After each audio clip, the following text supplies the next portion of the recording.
"We need $500,000, my daughter announced, laying her husband's $500,000 tab on my coffee table like a restaurant check. By noon tomorrow, her husband, Brendan, added, eyes never leaving his phone. And don't be late, Rob. Rob, not Dad. I just smiled. All right, I said. 4 hours later, I was at the airport. When they came back for the money, they found the door locked. Waiting on the porch was a box. Inside wasn't cash. Inside was the truth, packed with care. The deed to the house they didn't own, proof of the gambling debts, and security footage of last night's little extortion performance from every angle. On top sat a handwritten note. You wanted money tomorrow. Here's what you're really getting. Justice. Revenge. This was only the beginning. Over 99% of viewers just sat through this story without clicking like or subscribe. Actually, it's easy, just one tap. What time is it in your area and where are you listening? The quiet had a flavor of its own tonight, peat, smoke, and old oak. My glass of 25-year Macallan sat on a leather coaster beside a neat stack of Q3 financials. Outside, night had settled over Westlake Hills with the orderly calm I'd spent 30 years earning. The only sound was the crickets, my soundtrack to success. My study, paneled wall to wall in walnut, was my fortress.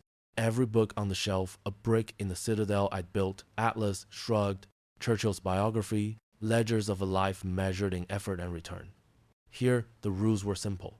Work hard, win big. Then the doorbell shattered it. Ding dong, ding dong, ding dong. 3 sharp rings, impatient, entitled. Not the ring of a friend or a delivery. It was the ring of a demand. I didn't need the monitor to know who it was. Emily only ran like that when she wanted something she couldn't get herself. One glance confirmed it. The white Tesla Model S gleamed beneath the porch light. I knew its lease payment to the penny. It came out of my account each month. Beside it, Brendan hunched over his phone, thumbs twitching as if the market might collapse without him. I exhaled, set the glass down. The curtain was rising. Walking the hallway, I passed a gallery of my own illusions. Emily, at 5, gap-toothed after our first fishing trip on Lake Travis. At 18, radiant in a UT gown. At 28, smiling in a $20,000 wedding dress. I paused at the graduation photo, comparing that unguarded joy to the practiced grin I'd just seen on the screen. When, I wondered, had a smile become leverage? The brass handle of the oak door was cold in my palm. I opened it with a boardroom smile. Emily, Brandon, what a surprise. Dad! Emily threw her arms around me, her perfume costlier than sincerity filling the air. It was an embrace rehearsed to signal affection while opening negotiations. I patted her back once, hollow as a gavel tap. Through the corner of my eye, I saw Mrs. Gable's curtain twitch next door. She'd be adding this scene to her mental ledger of the perfect Mitchell family. If only she knew she was witnessing the first act of an eviction. Brendan drifted past, eyes still glued to his screen. The soft Italian leather shoes, last year's birthday gift, silent on the Persian rug. Not insolence, worse, indifference. He moved through my home like a hostile takeover in progress. I followed them inside. His cologne smothered the scent of oak and leather that defined this room. And then I saw it. He was sitting in my chair. Not just any chair, the chestnut leather Eames I'd bought after my first major contract. The chair where I'd read Goodnight Moon to Emily 100 times. The chair from which I'd run my empire through sleepless nights. Now his feet were on my teak coffee table, inches from the faint scratch. Emily had left there with a toy car 3 decades ago. He wasn't simply occupying space. He was staging a takeover of my history. I said nothing. I'd already given them enough rope. Tonight, I only needed to check whether the noose had tightened. I crossed to the bar, back turned, and in that moment, the final shareholder in my heart cast his vote to sell. It was over. No more doubt.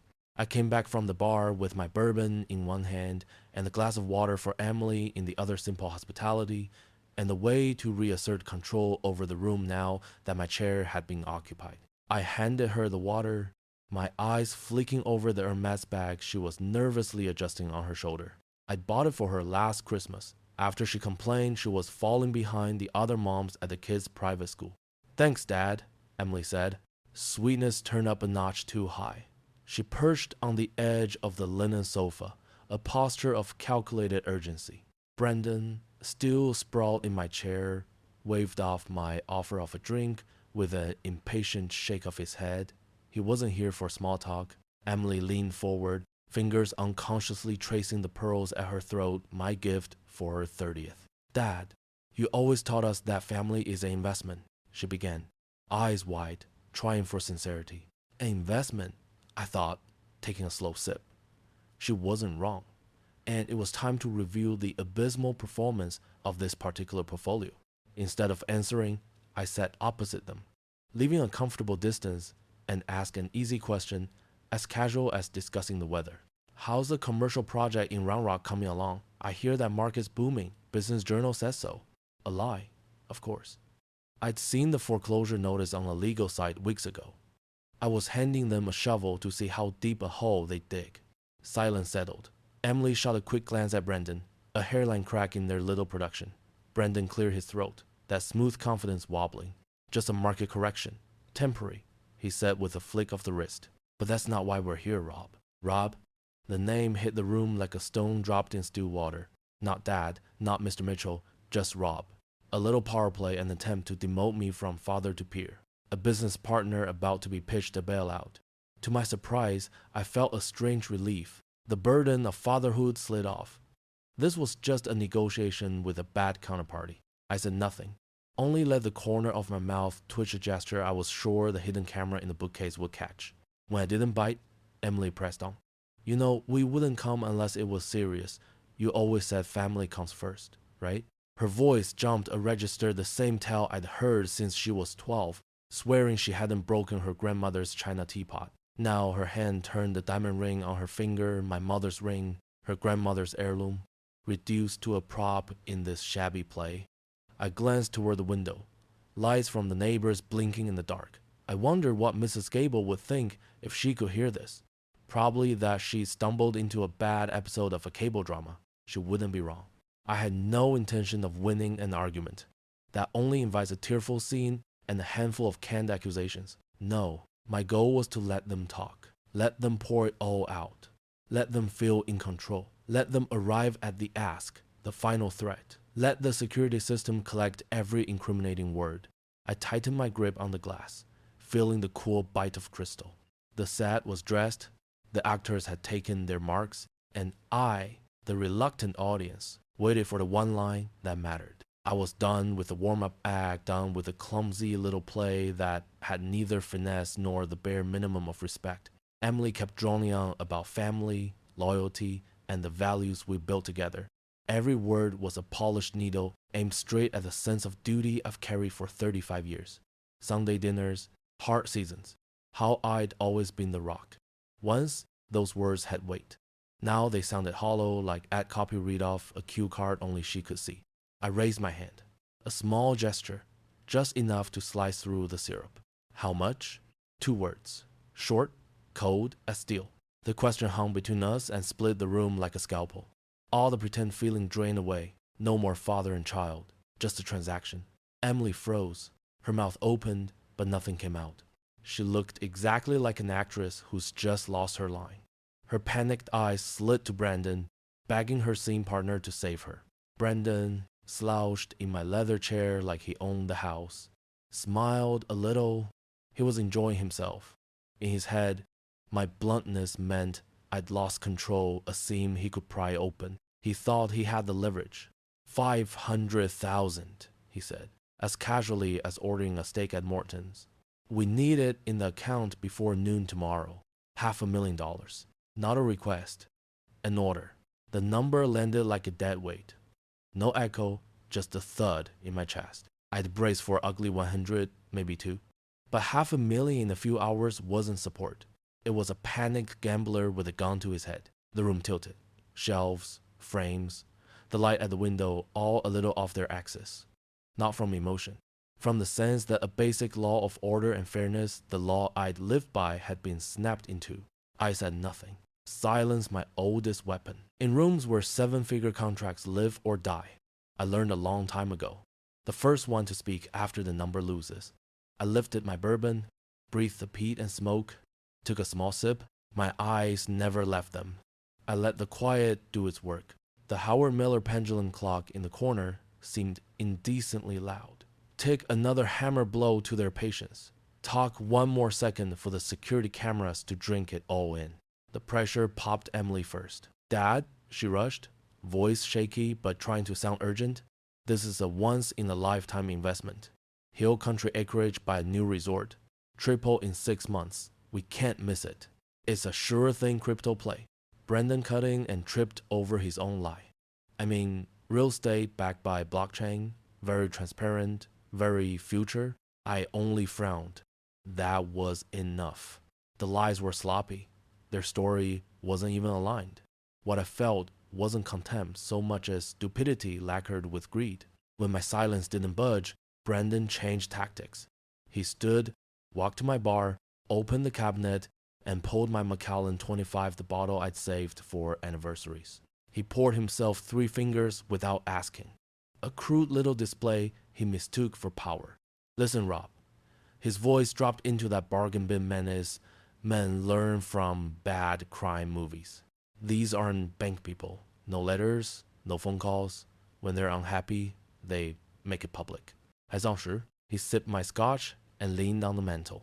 Be ashamed if the folks at Austin Country Club started wondering about the stability of your empire, or if a couple of unfriendly faces showed up at one of your dealerships on a busy Saturday, stirring things up. You follow? I hope the mic in the camera was catching every word. His tone, his swagger, all of it. This wasn't a family negotiation anymore. This was extortion. A hot needle of pain lit behind my left eye, a familiar migraine, not just a physical twitch. I knew. It was my body rejecting the moral rot walking around my living room. The pain would pass. The rot, if I didn't cut it out, would kill everything I'd built. I set the glass down. My hand trembled, just a little. A small betrayal my body made sure Emily saw. She always watched for cracks, but my head was ice clear. We were at the curtain. They'd named their price. They'd lied. They'd threatened. Only one card left the ace I knew Emily would play. Blood. She switched to the tremble, reached for memories and tears with sugar on the tip. Daddy, I did it for the family. I know that pitch. I taught her how to sell it.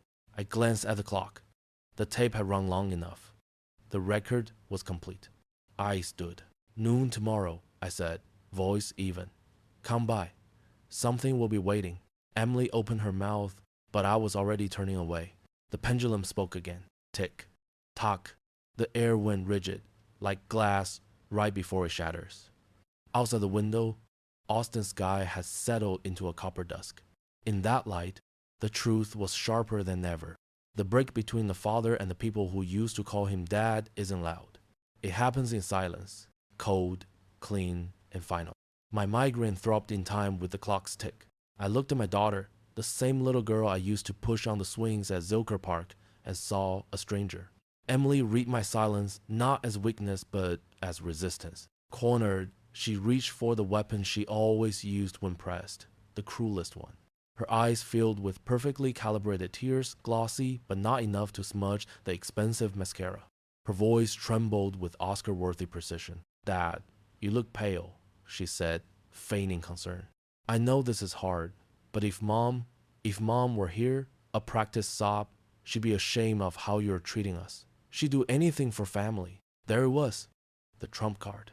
Weaponizing Margaret's memory, the woman who built all this with me from nothing, who warned me about Brendan, who saw through Emily's bottomless need, dragging her into this mud, turning her into a made-to-order saint to serve their greed, even though she's alive and well in Houston, living her new life. Something in me cracked, not a bang, but the cold shear of ice calving off a glacier and drifting for good. The migraine vanished, replaced by a frightening clarity. Every leftover feeling, every hesitation, every hope that the child in those hallway photos still lived somewhere inside my daughter gone. I met Emily's eyes. When I spoke, my voice cut clean, no fatigue, only winter hard truth. Your mother, Emily, I said slowly, letting each syllable sink in, would tell you to get a real job. Stop living like a freeloader and pay your own damn bills. Silence swallowed the room. I hadn't raised my voice, but the words hit harder than any shout. Brendan froze by the bar, my glass suspended in midair. Emily looked slapped, her tragic mask splintering. I stood. No reason to sit anymore. Negotiations were over. Time to read the indictment. I paced in front of the fireplace, my tone flat, precise as if reciting a year-end balance sheet. Let's talk about this family investment, shall we? Your Four Seasons wedding with the LA band you insisted on? 100,000. The down payment on your current house, the one you live in but apparently can't afford, 200,000. A gift to keep it off the textbooks. Brandon's first startup Uber for boats, 150 grand. Sank in 6 months. The second one, the crypto trading app that vaporized your own 200,000 8 months ago, I loaned 80 to bridge the loss. The third, your consulting company with exactly one client besides me. I'll spare you the figure. Oh, the even the merit of my friend. I stopped and looked at them. Emily had gone white. Brendan looked like he might throw the Waterford against the wall. I wasn't renting. I wasn't pleading. I was entering facts into the record. I was making it clear I am not an ATM with amnesia. I keep books. I could have gone on mentioned Cabo last week while you were underwater, or the new Patek on Brendan's wrist. But why? The outcome had been set months ago when I asked James to draft the papers. This was just the final act. Time to close. I let the pause breathe, then turned to the dark window and exhaled just enough weariness to read as final. All right, I said, voice low, spent. Noon tomorrow. I'll take care of it. Now go. The air shifted, tension dissolving into bright, giddy relief on their side. Emily, a pro to the end, snapped from shock to overflowing gratitude. Oh, Dad, I knew you'd understand, she cried, stepping in for one last, triumphant hug. I stepped back. Only a foot, maybe 12 inches, but it opened an unbridgeable canyon. Her arms closed on air. Confusion and the brief sting of hurt flickered before she pasted the smile back on. A small sadness passed through me, not for the woman in front of me, but for the little girl in the hallway photo. I was saying goodbye to that memory, burying the past so I could move forward. We'll call you in the morning with details, Brendan said, swagger restored. He set my glass on the bar, leaving a wet ring on the polished wood, a final thumbprint of disrespect. They left feeling victorious, whispering plans as they went out the door. I didn't walk them out. I listened to the Tesla hum fading to the night. The door closed. Silence filled the house. Not empty clean. I stood alone in the living room and counted down in my head. 5 minutes. Exactly 5 minutes until I made the first call. The plan was in motion. I stayed still in the living room, listening to the soft electric hum of the Tesla fade into the quiet Westlake night. I checked my watch. 9:15 p.m. I waited, not out of hesitation, but discipline. 5 minutes, the amount of time it takes a company to steady itself after bad news breaks. The time it takes for the victors to believe they've won. At 9:20 sharp, I reached for my second phone, a battered flip phone with no internet, no apps, designed for one purpose only. I pressed the speed dial. James Walker picked up before the first ring finished, as I knew he would. James, I said, my voice different now, no fatigue, only precision. It's me. Activate Protocol Twilight. No explanation was needed. We'd rehearsed this. Protocol Twilight was our worst case scenario, the one I'd prayed I'd never need. Understood, Robert, James replied, calm and crisp. The team's ready. The transfer notice for the Westlake property was filed with the county at 4 this afternoon. Legally, it's been yours alone since 3 hours before they rang your doorbell. Good, I said. And the accounts? They'll freeze at midnight, checking, credit lines, cards, everything under your name they've had access to. I've also notified Street Andrews administration. Tuitions prepaid through the school year, but all other expenses will require direct authorization from their legal guardian, Emily. There was a pause. I knew what James was thinking. Thank you, James, I said before he could. Every dollar I paid your investigators was worth it. They did excellent work, Robert. We've got everything. I know. I'll handle the rest. See you at the office, 5:30 sharp. I ended the call. No wasted motion. I walked straight to my office, the eye of the storm. The migraine was gone, replaced by surgical focus. I opened the wall safe behind a Texas landscape painting. Inside wasn't cash or gold, it was an archive. my arsenal. For over 2 years, ever since Brendan's first crypto disaster, I'd been preparing. Not as a naive father being exploited, but as a CEO protecting a volatile asset. Inside the safe was a dossier, the Brendan Carter file. Gambling debts in Vegas and offshore casinos, shell companies created and dissolved within months, credit card statements showing trips Emily knew nothing about.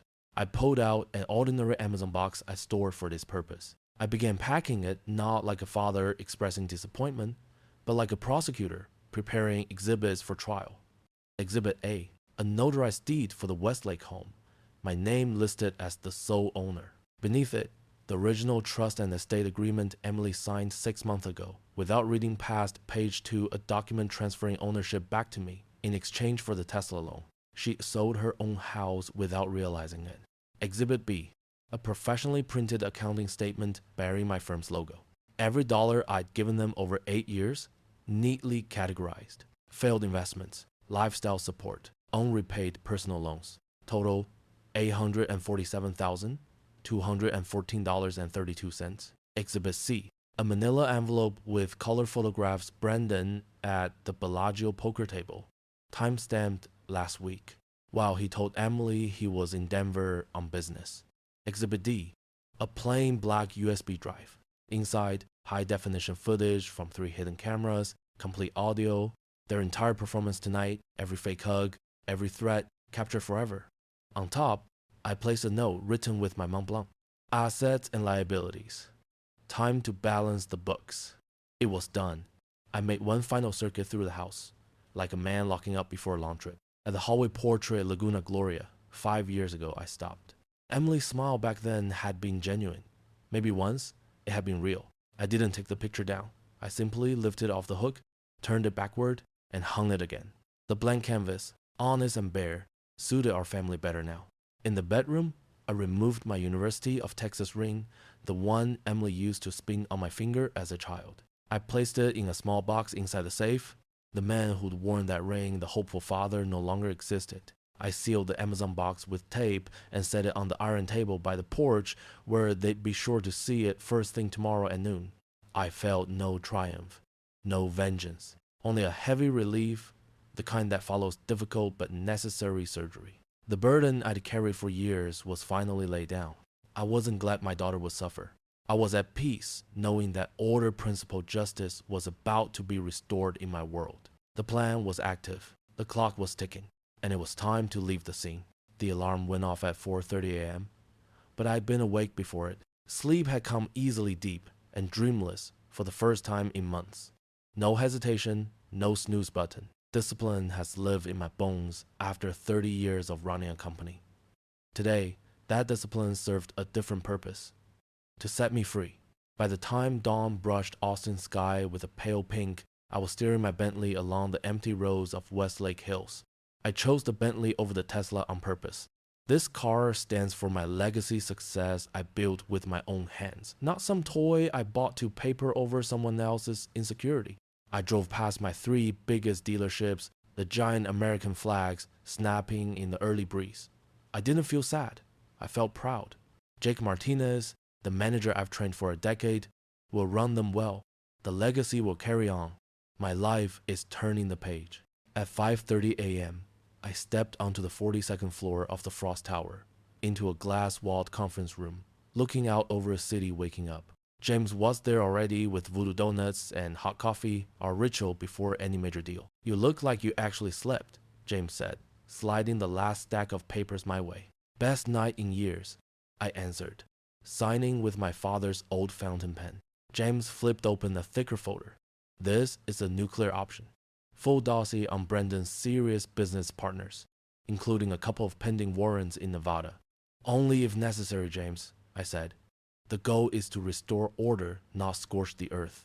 "Order is restored, Robert. This is just the notice," he said, smiling. At 6:15 sharp, I left the building, handed the Bentley to the valet, along with a thick envelope and a note for Jake. I grabbed a cab to Austin Bergstrom. As we glided along Highway 71, I took one last look at the Texas hills. I felt no loss, only relief. The airport was quiet on a Saturday morning. I went straight to the priority counter no line. TSA pre-check took 5 minutes. Efficiency. Order. I sat at the gate and opened the Wall Street Journal as if this were just another day trip to Dallas. I didn't look at my phone. I knew it was buzzing with calls and texts, but that world isn't mine anymore. When boarding began, I was first down the jet bridge. "Good morning, Mr. Mitchell," the first-class flight attendant said with a smile. I nodded, slid into 2 amperes, the left window seat, stowed my jacket, buckled in. Everything by the book. A few passengers trickled on. A honeymoon couple, all giggles. A business traveler lost in his laptop. I watched the baggage carts dance along the tarmac. "I figured you'd pick a window." That voice, familiar down to the rise and fall, a voice I hadn't heard this close in years. I turned. Margaret stood in the aisle, elegant in a cream travel suit. She smiled a real smile, the kind born of understanding. She sat in 2B, just across the aisle. "Margaret," was all I could manage. "What are you doing here?" "Vacation," she said lightly, sliding her bag into the overhead. "James sent me your itinerary. I changed my ticket last week." I went still. The plan I thought was mine alone apparently had another architect I hadn't accounted for. "Who do you think gave James the Vegas credit card statements?" she asked, lifting a brow. "Or the screenshots from Emily's group chat where she calls you the family bank?" "Robert, you're a fine CEO, but I'm her mother. I saw those cracks long before you did." It should have shocked me. Instead, it felt like company on a long road. I hadn't been alone in this fight. "So," I said, and for the first time, a genuine smile found its way to my face. "A coordinated, hostile takeover?" "I prefer family restructuring," Margaret said, as the attendant stopped to take pre-departure orders. "Champagne, please," she told her. I nodded to the attendant. "I'll have the same." "Go last, Vrieber." As the plane pushed back and gathered speed, a soft calm spread through me. For the first time in years, I wasn't bracing for the next call. The next crisis, my generosity would be expected to mop up. The weight had finally lifted. We rose off the runway. Austin shrank beneath us. Somewhere down there, a time bomb ticked, but I was far above it now, climbing into the clouds. Margaret raised her glass. "To justice," she said. I touched mine to hers, the crystal chiming in the quiet cabin. "No," I said, "to peace." Over 99% of viewers just sat through this story without clicking like or subscribe. Actually, it's easy, just one tab. What time is it in your area, and where are you listening? I didn't witness what came next. At 35,000 feet over the Gulf of Mexico, I was eating grilled salmon and an arugula salad. I learned the story later from an encrypted video James sent me 3 days after, along with a sworn statement from Mrs. Chen next door. Watching it on a windy balcony in Costa Rica, the surf whispering below had its own tidy irony. Security footage, front porch cam, 12, 2, and 14 seconds. PM, Emily's white Tesla eased into the driveway exactly at noon. They didn't want to waste a second. She didn't get out right away. Calmly, she pulled a Chanel lipstick from her bag and refreshed a perfect red in the rear view, a soldier touching up before collecting spoils. Beside her, Brendan chattered into his phone, giddy. James later confirmed he was placing a bet on a basketball game with money he believed would soon hit his account. He ended the call and patted the empty Hermes briefcase on the back seat. "Ready to pick up the package, babe?" he said loud enough for the camera mic to catch. They walked to the door with the confidence of owners. Emily pressed the bell once, polite. She waited. 10 seconds, 20. Irritation crept into her face. She tried a key. It didn't fit. "That's odd," she muttered, trying again. "That must have changed the locks." "What for?" Brendan snapped. Patience thin as paper. "He's probably out getting cash. Guys his age are weird about that." That's when Brendan saw it. An ordinary Amazon box on the iron table by the porch. Emily was written across the top in bold black Sharpie. "Oh, look," she said, her annoyance melting into curiosity. "Probably a peace offering for last night." She shrugged, tore the tape, and opened the box. She expected an expensive bottle of wine or maybe a new bracelet. Instead, the first thing she put out was a neatly clipped stack of documents. The deed to the Westlake house. Their house? I replayed the next 5 seconds more times than I'll admit. The change in Emily's face was a masterclass in psychological collapse. First confusion, why would her father hand her the house papers? Then disbelief, as her eyes slid to the line for legal owner. And finally, pure terror, when she reached the name. Robert Mitchell, sole owner, under an agreement she'd signed 6 months ago. The color drained from her face. The paper slid from her shaking hands. What the hell? Brendan barked, snatching the stack off the concrete. He skimmed, his eyes going wide. No way. The old fox. But that was only the beginning. Like someone in a trance, Emily reached into the box again. Out came a professionally printed ledger detailing every dollar they'd taken in 8 years. Total $847,214.32. The number hit her like a physical blow. She staggered back a step. Then came the envelope of photos. Brendan grinning at a Bellagio poker table. The stacks of chips were clear enough, so was his tight, hungry face. The timestamp in the corner read last week while he told Emily he was in Denver on business. "You lied to me," she whispered, her voice breaking. "It was work," he shouted back, panic leaking through. "I was meeting clients." Next, the printouts, Emily's own messages to friends, lawfully recovered by James. "That's too pathetic to say no. Read one. Just cry a little and he'll sign. Read another." And then, the knife, a small black USB. Emily hesitated, then plugged it into her phone with an adapter. The speaker was tinny, but in the porch's dead quiet. Every word was clear. Their voices from the night before, Brendan's threat about people who don't file paperwork, Emily promising to handle the emotional part, their whole performance recorded and played back for them. That's when Brendan broke. The smug veneer shattered, and what came out was the raw fury of a narcissist unmasked. "This is your fault," he roared, jabbing a finger at Emily. "I told you he seemed different. But no, you were so sure. He always caves, you said." He grabbed his Hermes briefcase and hurled it at the front door with everything he had. The luxury leather split, white paper confettiing across the porch. "Screw this," he yelled, then turned his back on his crumbling wife. No comfort, not even a look. He pounded down the steps, dove into the Tesla, and tore out of the drive. The squeal of tires on concrete was the last sound of their marriage. Emily stayed where she was, abandoned amid the wreckage. She sank to her knees, papers fluttering around her like fall leaves. Her cries weren't calibrated anymore. They were raw, ugly, human. Sworn statement. Mrs. Eleanor Chen, 12:28:50 Sekunden nachmittags. I was trimming my roses when I heard the yelling. I looked over the hedge and saw the Mitchell girl crying on the porch. The husband drove off like a maniac. I'd had enough. I went over. "I've lived here 20 years. I won't have the neighborhood disturbed." I said, "Young lady, if you don't leave, I'm calling the police." She looked up, tears and mascara everywhere, and shouted, "This is my father's house." I looked her straight in the eye. "Not anymore," I said. "Mr. Mitchell sent me a copy of the transfer notice this morning. You're trespassing on private property." The video ends with Emily Spence undone pushing herself to her feet and sweeping the scattered papers back into the Amazon box. She walked down the drive and along the street she used to think was hers, a deposed queen in the ruse of her little kingdom. I didn't see what happened next. At 35,000 feet over the Gulf of Mexico, I was eating grilled salmon and an arugula salad. I learned the story later from an encrypted video James sent 3 days after, along with a sworn statement from Mrs. Chen next door. Watching it on a breezy balcony in Costa Rica, the waves whispering below, had its own neat irony. Security footage, front porch. Cam, 12 hours, 2 minutes, and 14 seconds, p.m.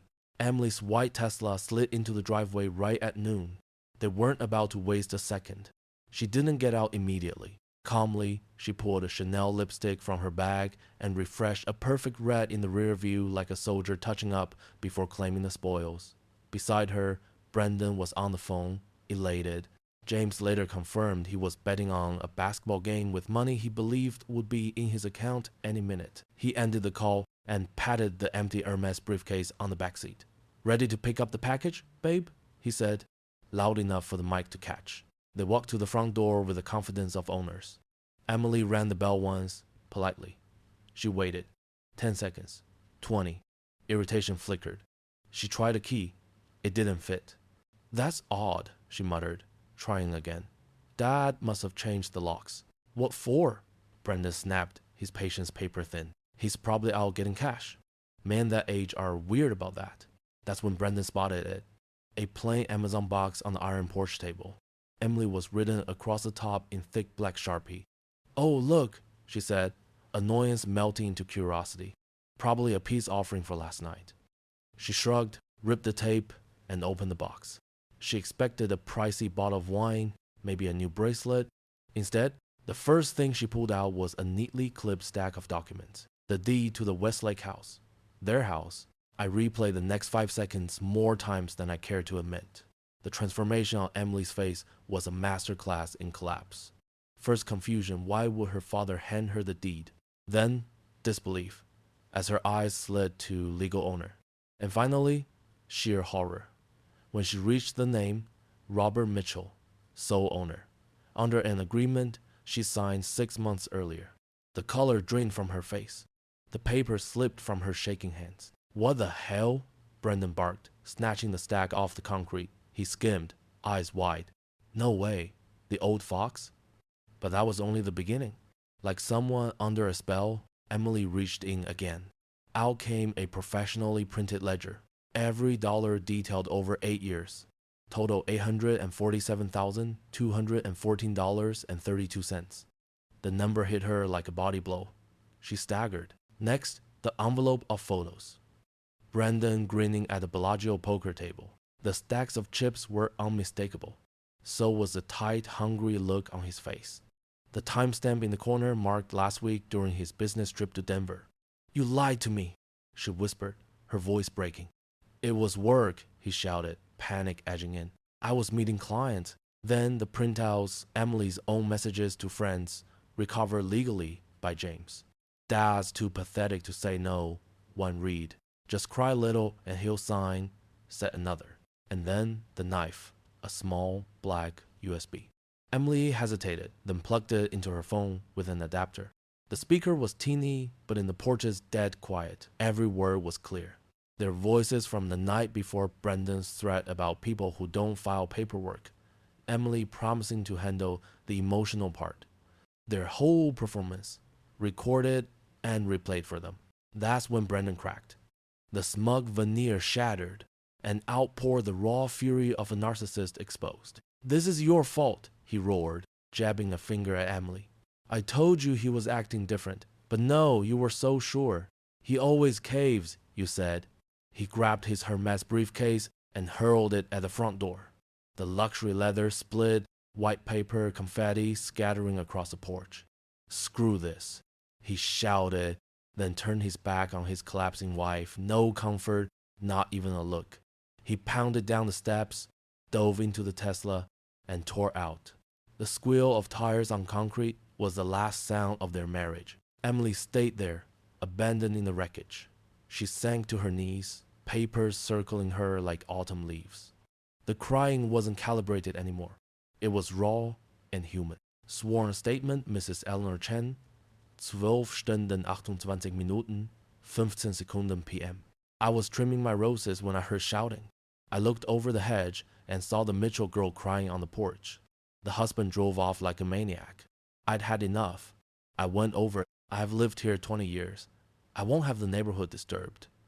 I said, young lady, if you don't leave, I'm calling the police. She looked up, tears and mascara everywhere, and yelled, this is my father's house. I looked her in the eye and said, not anymore. Mr. Mitchell sent me a copy of the transfer notice this morning. You're trespassing on private property. I is seeing. The video ends with Emily, emptied out, pushing herself to her feet and sweeping the scattered papers back into the Amazon box. She walked down the drive and along the street she used to believe was hers, a deposed queen in the ruins of her little kingdom. The initial shock, like the jolt of a car crash, gave way to frantic, grasping panic. As she steered her Mercedes out of Westlake, a car, she suddenly realized she couldn't afford to insure next month. Emily fell back on instinct, a skill set honed over years. In crisis, find a professional to fix it for you. I know all this from James's meticulous report. He had access to her search history. She was still on the family plan in my name, and it read like a map of desperation. 1:15 p.m. Bass Austin lawyer family property dispute. 1:17 p.m. Can parents take back gifts in Texas? 1:25 p.m. How to prove coercion signing legal documents. 1:45 p.m. Divorce lawyer Austin no retainer. That afternoon she hit 4 top firms downtown. The script barely changed. She arrived, polished but puffy-eyed, and slid the Amazon box across the desk as evidence. The first attorney, a silver-haired gentleman, read quietly, nodded with sympathy, and then said gently, "Miss Carter, based on what I'm seeing, this is all in order. Your father prepared very carefully." The second was blunter. "Our retainer is $10,000. How would you like to pay?" The third, a sharp young woman, glanced at the message printouts and simply shook her head. "It would be very difficult to argue you're the victim here." About. As night fell, and after being turned away by the same legal system she had always believed she could purchase, Emily returned to her penthouse, which she realized she was about to lose. And she did what her generation does, the ones who live on other people's validation. She opened Instagram. Social media report Instagram Live, 7:32 p.m. The video opens on a tight shot of Emily's tear-streaked face. She holds a giant glass of Chardonnay. I know the label. I don't even know what to say. She sobs to her 4,700 followers. When the person you trust most in the world, the one who promised to always protect you, betrays you in the cruelest way. She lifts the house deed up to the camera. "My home, the home where I'm raising my kids. He took it. My father." For a few minutes, sympathy poured in. "Oh, honey, stay strong. This is awful, sending love." She was getting what she wanted, pity, attention. But then, maybe it was the wine she pushed too far. She started screaming about Brendan calling him a liar, a gambler, and held up the casino photos. That's when the tide turned. The social gaze she'd always tried to choreograph swung back and bit. A comment popped up from Tiffany, one of the mom group friends. "Wait, Emily, didn't Brendan just buy you that Cartier bracelet last week? You posted it." Another from an old classmate. "I thought your dad bought you everything. You told me you never had to worry about money." "Oh, wait." Panic bloomed on Emily's face. She tried to delete comments, but they came too fast. Her self-destruction shifted from tragedy to entertainment. Only 47 people watched the live in real time. By morning, the screen recording had spread through every private chat thread in Austin's upper crust. She didn't stop there. She jumped to Facebook with a pointed status. "Sometimes you learn blood doesn't mean loyalty. Betrayed by my own family." The replies were harsher. A cousin who I know has scraped to pay tuition wrote publicly, "Really, Emily? When was the last time you asked about my job? Or do you only call when you need a free babysitter?" Emily's circle wasn't friendship. It was a market. And when the trading stopped, the network dissolved. The next day, in a final spasm of hope, she tried the old doors of power. She drove to the Austin Country Club, but her dependent membership card on my account had been deactivated. The guard was courteous and firm. No entry. Then she went to my flagship store on Research Boulevard and demanded to see me. Jake Martinez met her in the lobby. Calmly, he explained I was traveling and unreachable. When she raised her voice, he simply said, "Miss Carter, I think it's time you left." That night, after every door had shut, she did something strange. She drove back to Westlake. She didn't approach the house.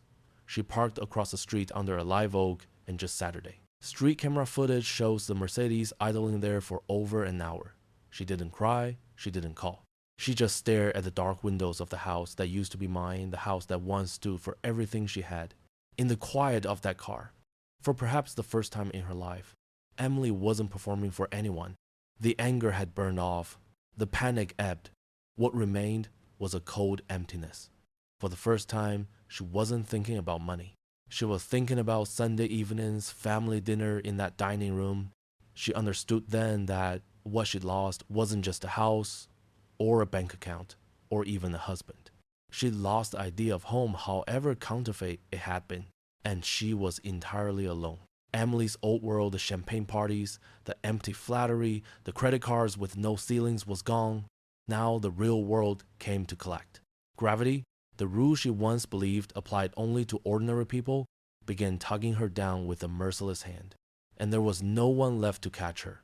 James sent me updates the way a bookkeeper would. Short, bloodless, just the facts. The first line told of two men in black suits knocking on her penthouse door.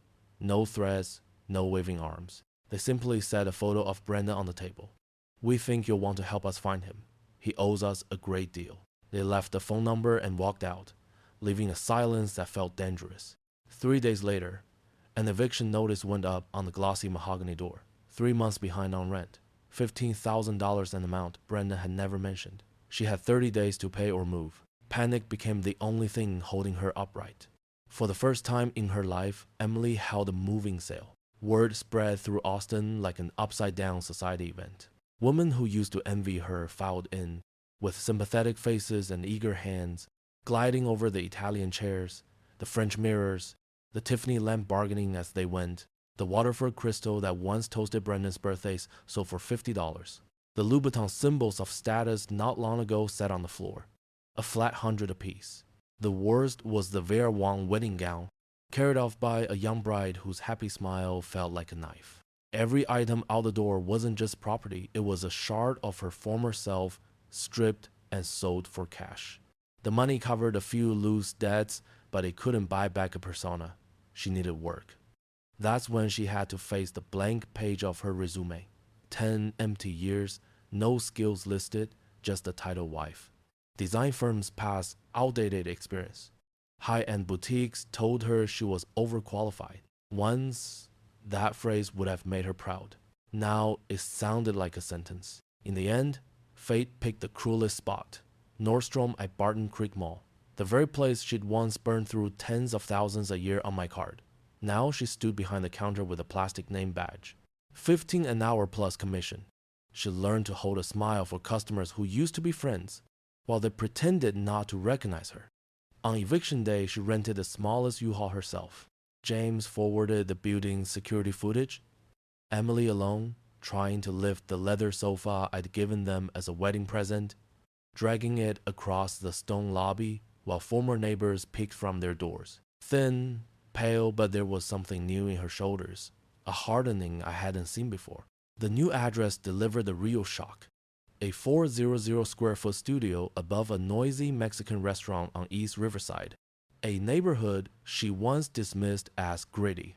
Evening smelled of onions and cumin, the window unit rattled like an old engine, the basement laundry was damp and musty, but she paid the first month in cash. For the first time, she lived in a place that was entirely hers. One job didn't cut it. She picked up a graveyard shift at the Denny's nearby 11 p.m. to 7 a.m. Her days became a punishing loop. Nordstrom 10 to 6, a snatch of sleep, Denny's all night, feet burning, back screaming, eyes red from lack of rest. Some nights she cried at the dish sink, between the smell of stale coffee and overcooked eggs. She thought about quitting more than once. Then one night, after her longest shift, she sat in the old Honda Civic she'd bought after selling the Mercedes and counted her tips.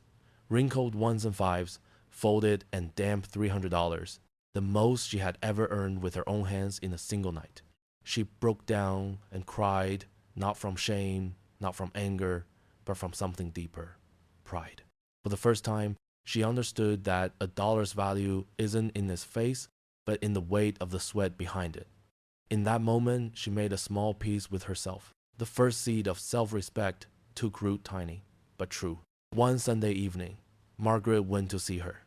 Later, she called me, thoughtful. The apartment's rough, Robert. She's thin as a reed, but there's a different light in her eyes. She told me there was only one thing on the water-stained wall. Emily's college graduation photo, the one with me in it. I know your father planned this, Margaret said. Emily only nodded. I understand now. Are you angry at him? I was, she said, eyes hollow but strangely bright. Now I'm too tired to be angry. I just want to live. Then she looked at her mother and asked softly, was I a terrible daughter? Margaret was quiet a long time, then said, no, Emily, you were a spoiled daughter. There's a difference. Terrible can be mended. Spoiled can grow up.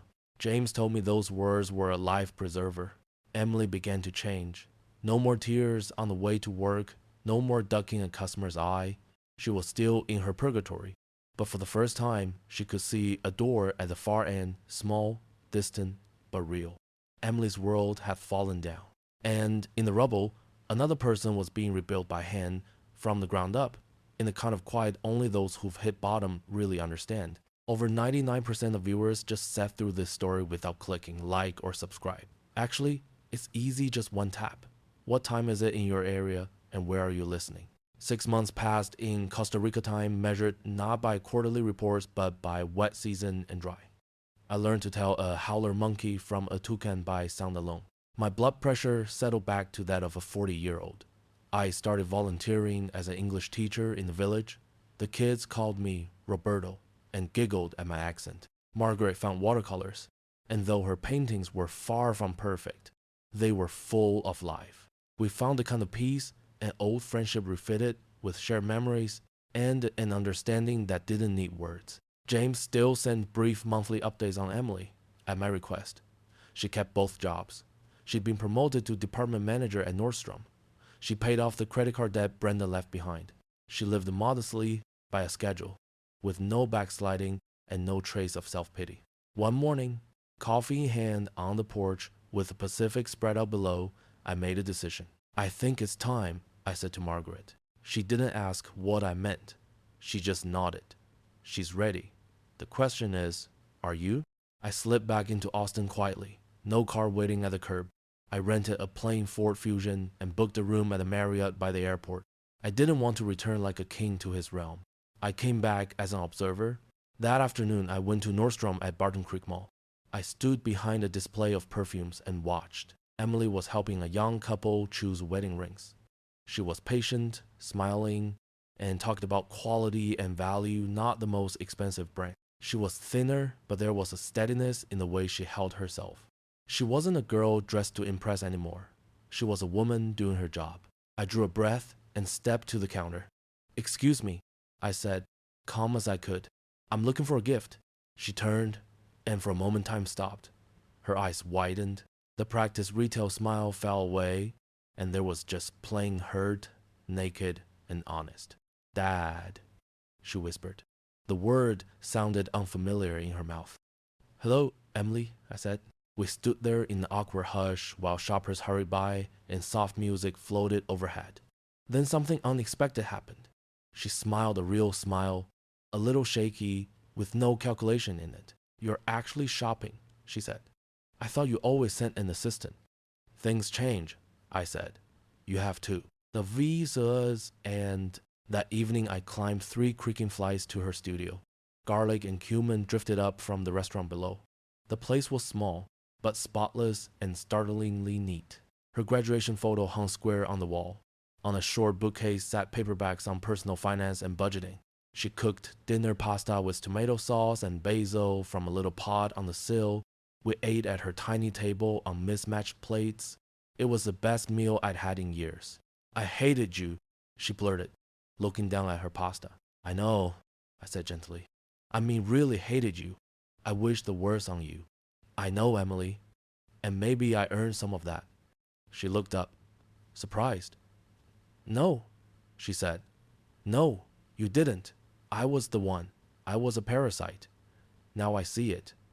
After dinner, while she rinsed dishes, I took an envelope from my jacket. "This isn't a check," I said quickly, before the worry could tighten her face. "It isn't a rescue. It's a business proposal." She opened it carefully. Inside was a professionally drafted contract. "A new project for the foundation," I explained. "A financial literacy program for young people who are struggling. Budgets, debt, how to avoid the mistakes that some of us have made. I need a program director, someone with first-hand experience from both sides."